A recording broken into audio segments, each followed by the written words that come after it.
Assalamualaikum warahmatullahi wabarakatuh. Perkenalkan, nama saya Oktaviana Sholihah dengan NIM A11 2022 14640 dari kelas PBO 4416. Pada kesempatan kali ini saya akan mempresentasikan tugas PBO, yaitu Regular Final Project. Berhubung NIM saya jika di modulus 5 hasilnya 0, maka saya mengerjakan aplikasi penjualan apotek. Di sini fitur utama yang harus ada yaitu manajemen obat, manajemen stok, dan transaksi penjualan. Baiklah, kita masuk ke pekerjaan saya.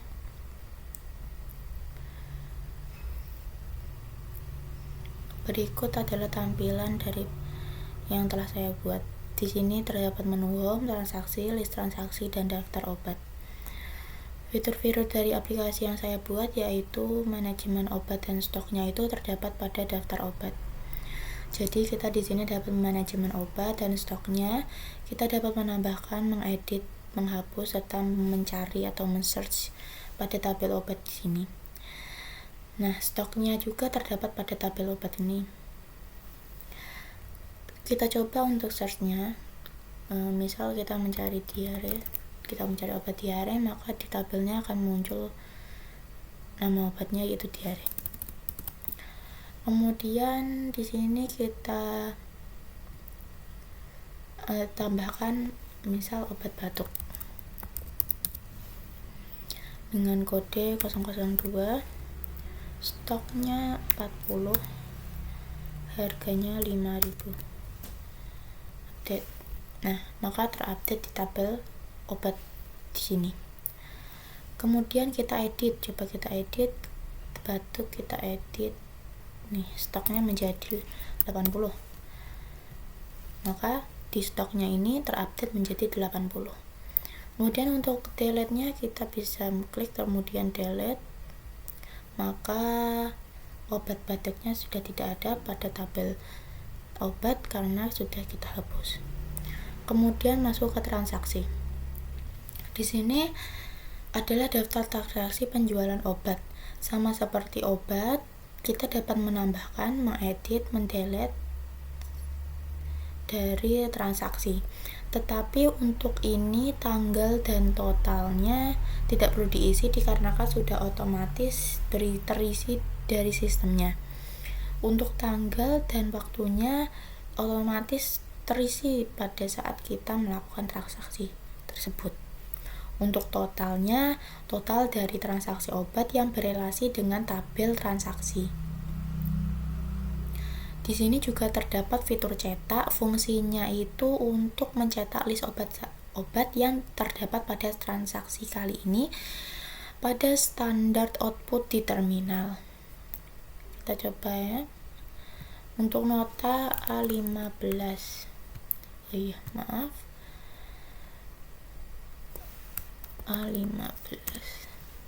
Kita update, maka akan masuk nota A15 di sini. Nah, kita masuk ke list transaksi.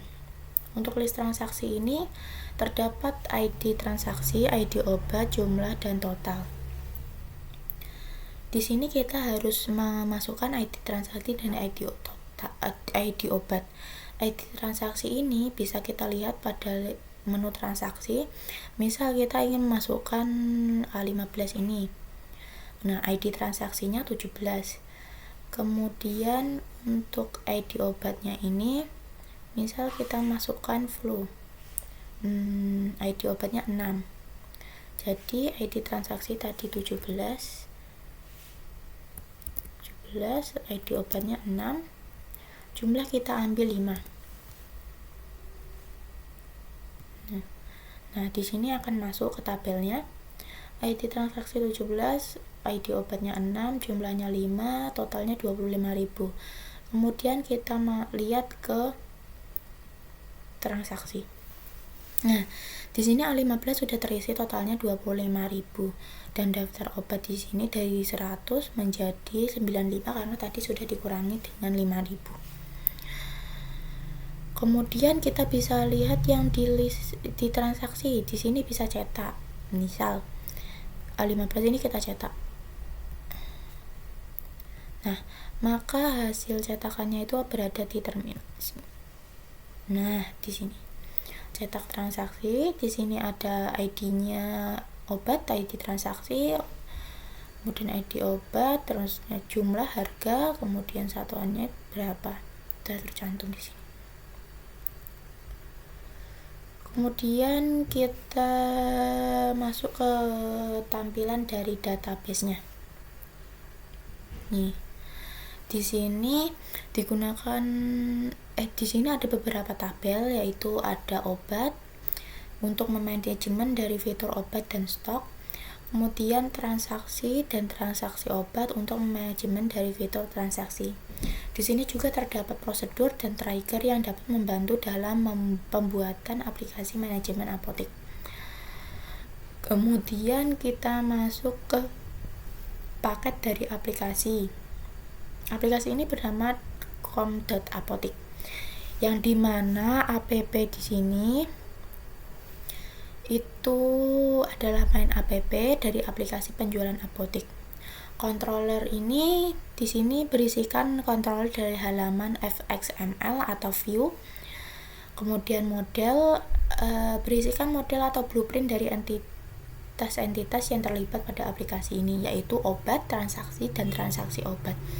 DB Until di sini berfungsi untuk mengambil data dari database yang akan ditampilkan ke view melalui controller. Lalu di resource itu ada fxml, yaitu view dari aplikasi penjualan obat, penjualan apotek, serta image-nya yaitu gambar di aplikasi di bagian home. Contoh dari cara kerja aplikasi ini secara sederhana, yaitu DB Connection ini untuk menyambungkan aplikasi ke MySQL server yang ada di localhost. Kemudian DB Until untuk mengambil record yang ada di MySQL. Sebagai contoh, kita masuk ke transaksi. Nah, transaksi ini berisikan konstruktor dan setter getternya. Lalu kita masuk ke model controllernya. Di sini ada transaksi controller. Nah, di bagian transaksi tadi terdapat cetak. Nah, di sini untuk menampilkan cetaknya yang ada di terminal tadi. Nah, bagaimana cara menyambungkannya ini terdapat pada transaksi ini. Kita lihat, ini kan transaksi controller ini masuknya itu sambungannya itu di XML. Nah, di sini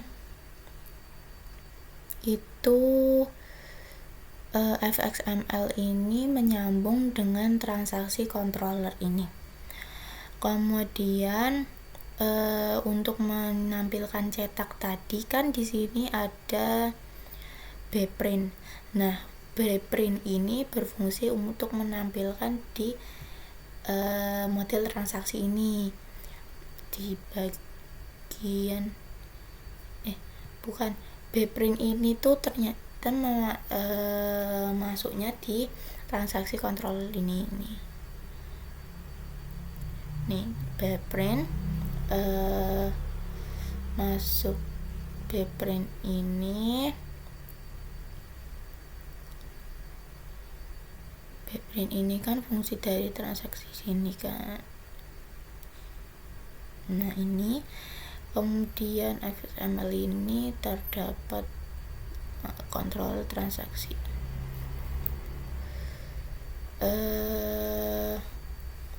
Itu adalah tombol ini bagian transaksi, yaitu di bagian cetaknya bagaimana dia bisa korek.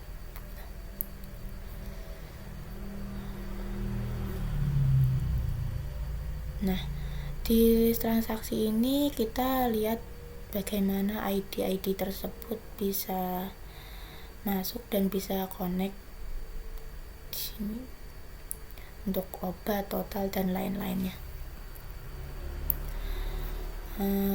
Kemudian aplikasi yang saya kembangkan ini mengikuti pola standar MFG atau Model View Controller.